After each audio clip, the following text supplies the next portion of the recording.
Udah. Sri lemes.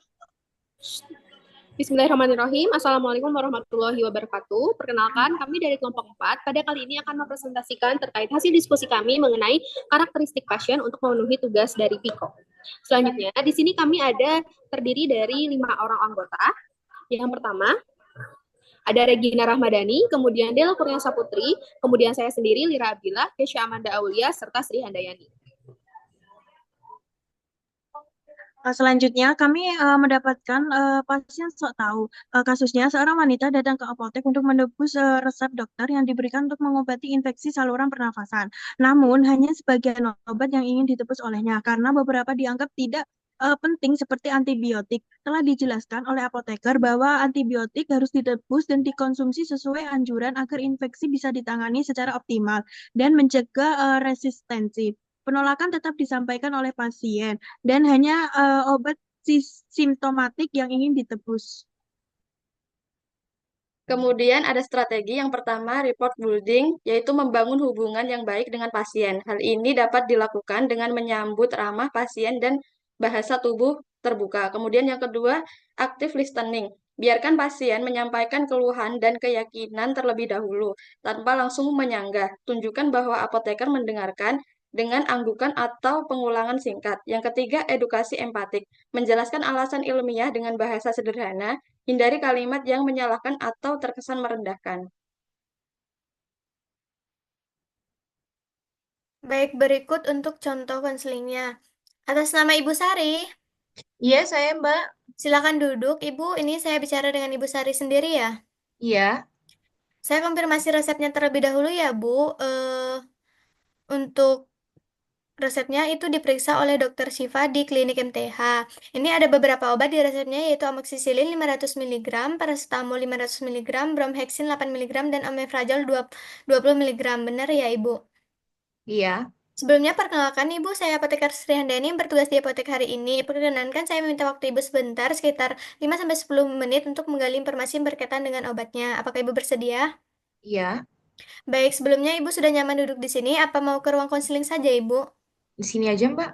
Oke, baik. Mohon maaf, ini baru pertama kali mendapatkan obatnya, atau sebelumnya sudah pernah menggunakan obat ini, Ibu? Baru. Oke, baik. Bisa diceritakan Ibu untuk keluhannya itu seperti apa? Saya batuk, nyeri tenggorokan, demam, sama nyeri perut Mbak. Apakah Ibu memiliki riwayat penyakit? Enggak, Oke, untuk apakah Ibu memiliki alergi? enggak juga. Oke, sebelumnya sudah menggunakan obat apa Ibu untuk mengobati keluhannya seperti obat warung, jamu, atau obat herbal mungkin? Belum ada sama sekali sih Mbak. Oke. Sebelumnya apakah dokter sudah menyampaikan nama obatnya Ibu? Belum, Apakah dokter sudah menjelaskan untuk cara penggunaan obatnya? belum. Apakah dokter sudah menyampaikan harapan setelah menggunakan obat ini Ibu? Belum juga Mbak. Oke, baik. Ini obat yang diresepkan dokter ada amoxicillin 500 mg, paracetamol 500 mg, bromhexin 8 mg, dan omeprazol 20 mg, sebanyak 21 tablet dan 21 kapsul ya, Ibu. Iya, tapi saya cuma mau tebus obat batuk sama obat demamnya aja. Antibiotiknya nggak usah deh, nggak penting. Baik, Bu. Saya jelaskan sedikit ya. Antibiotik ini penting untuk membantu mengatasi infeksi saluran napas, Ibu. Antibiotik tidak langsung menghilangkan gejala seperti batuk atau demam, tapi bekerja mengatasi sumber infeksinya, Ibu. Aduh Mbak, saya tuh udah sering sakit kayak gini. Jadi biasanya sembuh sendiri kok. Antibiotik itu cuma bikin badan lemes, nggak perlu lah. Oke, baik, saya mengerti Ibu. Memang kadang gejala bisa membaik sendiri, tapi kalau infeksi tidak diobati dengan benar, bisa berkembang lebih berat. Dan kalau antibiotik tidak diminum sesuai anjuran, bakteri bisa menjadi kebal. Akibatnya, nanti kalau Ibu sakit lagi, pengobatannya bisa jadi lebih sulit, Ibu. Ya udah Mbak, kalau gitu tetap dikasih aja. Baik, Bu. Jadi, paracetamol ini diminum setelah makan satu tablet 3 kali sehari ya, Ibu. Bromhexin diminum setelah makan 1 tablet 3 kali sehari. Obat ini bisa dihentikan ketika gejala yang Ibu alami sudah membaik. Amoxicillin ini antibiotik, Ibu. Diminum 1 tablet 3 kali sehari. Diminumnya sampai habis ya, Bu, yaitu 7 hari. Omeprazol ini diminum 1 kapsul sebelum makan 3 kali sehari. Diminumnya selama penggunaan antibiotik jadi 7 hari ya. 7 hari juga ya, Ibu. Iya, makasih Mbak. Tapi saya mau minum antibiotiknya. Nanti kalau badan udah enakan, saya hentiin aja sendiri ya. Antibiotik seperti amoxicillin ini memang sering membuat gejala cepat membaik, tapi kalau dihentikan sebelum waktunya, ibu infeksinya bisa belum tuntas dan bisa balik lagi. Bahkan kuman bisa jadi kebal, ibu.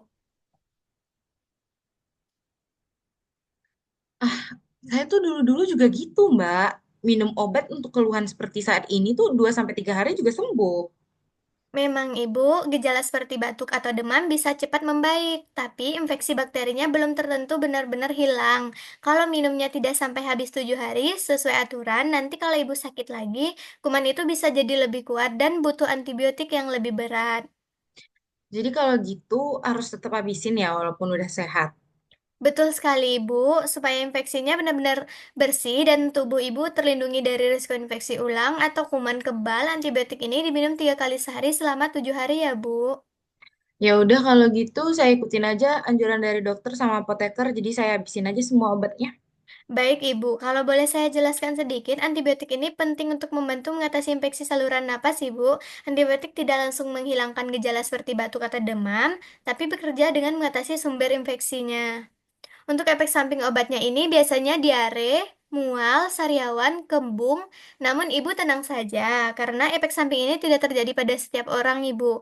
Untuk mencegah efek sampingnya bisa dengan minum obat setelah makan, kecuali omeprazol. Itu sebelum makan. Minum air putih yang banyak ya, ibu. Jika ada efek samping yang lebih parah ataupun gejalanya makin memburuk, segera kembali ke dokter untuk periksa lagi ya, bu. Obatnya bisa disimpan di tempat yang kering, terhindar dari sinar matahari secara langsung. Untuk kadaluarsanya sampai bulan November 2025 ya, Bu. Selain antibiotik, obat ini bisa dihentikan dan disimpan sampai tanggal kadaluarsa. Jika nanti gejalanya timbul lagi, bisa digunakan. Selain minum obat yang Ibu terima, Ibu juga bisa istirahat yang cukup, makan buah dan sayur, hindari asap rokok dan polusi, perbanyak minum air putih.